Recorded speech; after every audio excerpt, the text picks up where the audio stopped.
Live को like करते रहिए, कमेंट करते रहिए। प्लीज़ हिंदी में कमेंट कीजिए। मुझे इंग्लिश नहीं आती है, तो आप सभी से हाथ रिक्वेस्ट करती हूँ, मुझे इंग्लिश में नहीं आती तो हिंदी में कमेंट कीजिए। मैं भी पढ़ी लिखी नहीं हूँ, गरीब हूँ, बहुत गरीब घर से हूँ।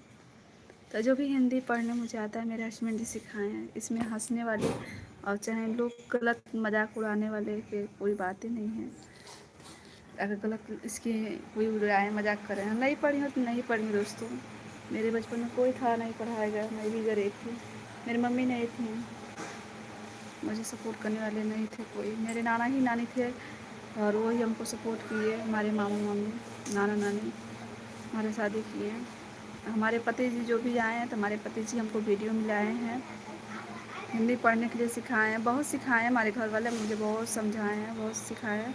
उन लोग की जानकारी से मुझे बहुत थोड़ा सीख आया है। तो आप लोग हिंदी में कमेंट कीजिए भैया जी, प्लीज़ हिंदी में कमेंट कीजिए। मुझे